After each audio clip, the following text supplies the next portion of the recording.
Dear Katlego, I write to you on behalf of Black South Africans with a profound sense of duty to address and correct the misleading narratives presented in your recent video.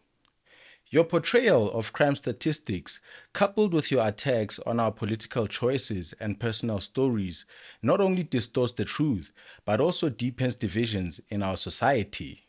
Your video employs a range of manipulative tactics that appear designed less to foster constructive dialogue and more to incite division and sow distrust. You begin by preemptively citing critics who label you as self-hating black, a phrase you then deflect as if it were a badge of honor rather than engaging with its substance. This tactic serves to shut down genuine debate by dismissing counter-arguments as mere self-deprecation or defiance.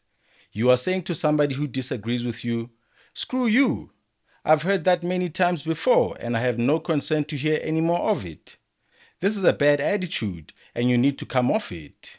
Throughout your presentation, you cherry-pick crime statistics, repeatedly citing figures like 57,000 out of 60,000 arrests being black men, without offering the essential demographic context that Black South Africans make up about 80% of our population. This omission misleads your white viewers and confuses some of your black viewers into conflating high numerical representation with inherent criminality, completely disregarding the base rate underlying these figures. Furthermore, you interlace emotionally charged language and inflammatory rhetoric with these statistics, thereby painting our communities with an overly broad and negative brush. The selective inclusion of personal anecdotes, such as the segment featuring Penuel the Black Pen discussing his struggles with fatherhood, is not used to illustrate the systematic challenges that many face, but rather to reduce complex individual experiences into simplistic evidence that supports your divisive message. In so doing, you construct a narrative that scapegoats black communities for broader societal issues, all the while deflecting attention from the deep-rooted structural problems that truly lie at the heart of these challenges. You show yourself completely unwilling to listen to reasons such as socio-economics and history. Initial conditions and pre-existing conditions mean nothing to you. It is my hope that by highlighting the selective data presentation, the dismissal of critical voices, and the misappropriation of personal narratives, you will consider the impact of your message. Our shared challenges demand honest, nuanced dialogue, not divisive rhetoric that obscures the truth and fragments our community. This is my response to your BS video. Your video repeatedly asserts that the problem we have is the black man based on Kwanazi's statements and statistics such as 57,000 out of 60,000 arrested individuals being black. Yet, it is essential to understand that Black South Africans constitute approximately 80% of the population. In a nation where the majority share one racial background, it is inevitable that crime statistics will predominantly reflect that reality. This is not an indication of an inherent criminality about our blackness, but rather a reflection of our demographic structure. Furthermore, your presentation of these numbers falls into what is known as the base rate fallacy. The base rate fallacy is a common error in reasoning where people ignore general statistical information, the base rate or overall prevalence of an event or characteristic, and instead focus too much on specific details or anecdotal evidence. For example, if 80% of a population is black, it's expected that most individuals in any statistic, like crime or food consumption, will be black simply due to this demographic majority.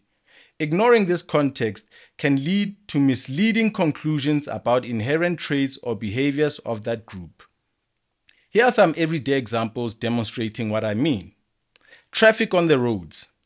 In South Africa, most drivers and passengers on the road are black, simply because Black South Africans constitute the majority of the population. Our roads do not have a black man problem. Queues at ATMs.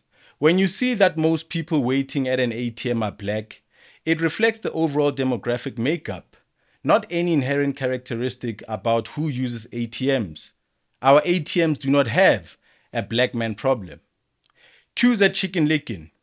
If you notice that most customers at Chicken Licken are black, this too is a reflection of the base rate. As black people are the majority in South Africa, Chicken Licken does not have a problem of black customers. Consumption of electricity and fuel. When data shows that the majority of electricity or fuel consumers are black, it's because black South Africans are the majority, not because there is something intrinsically different about their consumption habits. Black people do not drink fuel more than other people. There isn't a fuel problem or an electricity shortage because of black people. In each of these everyday situations, the predominance of black individuals is simply a mirror of the overall population.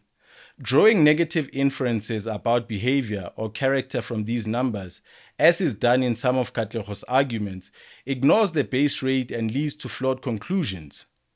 Without considering the broader socio-economic context and the legacy of apartheid, which systematically confined black South Africans to impoverished areas with limited access to quality education, healthcare, and economic opportunity, such figures become a tool for misrepresentation. For example, while South Africa's homicide rate stands at approximately 45.5 per 100,000 people, look at comparative data from other nations. Ghana, with over 98% black population, reports a homicide rate of only about 1.8 per 100,000 people. Nigeria, with nearly 99% black, has a rate of around 21.7 per 100,000 people. Jamaica, approximately 92% black, experiences a rate of roughly 53.3 per 100,000 people. These comparisons clearly demonstrate that crime does not stem from race itself. Instead, it is strongly correlated with socio-economic factors like poverty, inequality, and historical marginalization.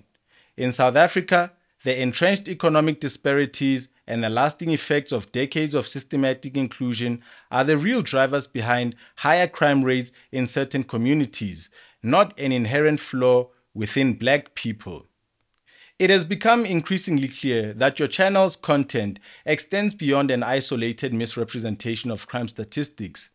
Despite being black yourself, you have repeatedly propagated narratives that echo white supremacist sentiments, using divisive tactics to paint black communities as inherently criminal and dysfunctional. Your videos are not merely critical analyses, they are part of a broader, insidious effort to legitimize racism and undermine the progress made by our people. By attacking our political choices and misrepresenting personal narratives, you create a dangerous precedent that fosters mistrust and perpetuates stereotypes. I urge you to reflect on the impact of your words. To fellow South Africans, I say, be alert to these manipulative tactics. Do not let a platform that distorts our realities be mistaken for genuine critique.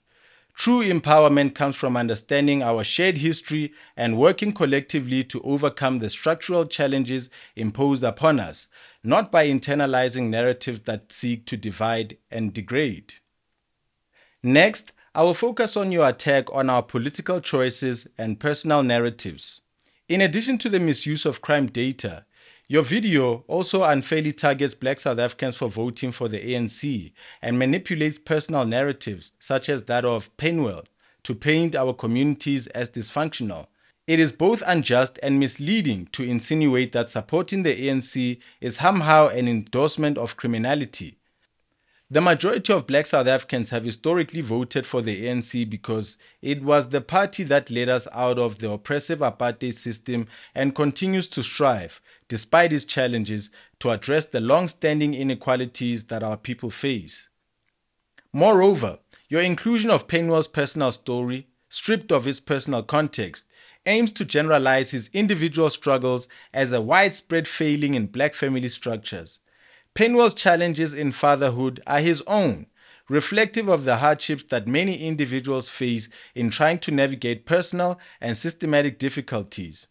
To use his experience as evidence that black families are inherently dysfunctional is not only a gross distortion, but also a manipulative tactic to support your divisive narrative. The facts are clear. Crime is a complex issue, driven by socio-economic and historical factors, not by the color of one's skin. Our communities have been systematically disadvantaged by a legacy of exclusion, resulting in high levels of poverty, unemployment, and inequality. These are the true conditions that foster crime, not an inherent predisposition among black people. Across the globe, data shows that countries with stronger social safety nets, lower inequality, and robust governance tend to have far lower crime rates. In multiracial societies like the United States, for example, higher crime rates are often found in marginalized communities where poverty is rampant and opportunities are scarce, regardless of race. Similarly, countries like Japan and the United Kingdom, despite their different demographic compositions, enjoy remarkably low homicide rates due to strong economic and social structures. Katlego, your video uses emotionally charged language and selective statistics to advance a divisive agenda. Attacking our political choices and exploiting personal narratives like Penuel's do nothing but further stigmatize millions of law-abiding black South Africans. Such tactics distract from the urgent need to address the real issues that our communities face, issues that require investment in education, job creation, and community development. I call on you to reconsider your approach. Instead of resorting to oversimplified and prejudiced interpretations, I invite you to engage in an honest dialogue that acknowledges the structural roots of crime and the historical context that has shaped our society. By focusing on policies that uplift and empower all communities, we can work together to create a safer, more just South Africa. People's vote for the ANC is not a mark of failure. It is their commitment to hope and a belief in the promise of a better future. Personal stories like that of Penuel deserve to be understood in their full complexity, rather than being used to perpetuate harmful stereotypes. Let us move beyond divisive rhetoric and concentrate on the real challenges, overcoming poverty, reducing inequality, and building a society where every citizen, regardless of race, has the opportunity to thrive. Sincerely. And I'm not a voter of the ANC. And I didn't vote for the EFF either. I'm just a Christian dude. Ladies and gentlemen, I hope this addresses Katlego and makes the debate more vibrant as we follow this sick woman and the sick people behind her. She is now invested in going down a direction where there is no return. Once she goes this direction, she will have to keep this up. If she gets called on the news or platforms where she's speaking, which I saw she's starting to do, she will have to maintain this. She will have to become a right-winger, a white man, a Eugene Terreblanche, somebody who shoots from the hip and cuts throat. And it will be interesting to see a woman go on that mission in a black South Africa. Ladies and gentlemen, like the video, comment, subscribe, and share this if somebody else needs to know it. I'll see you next time.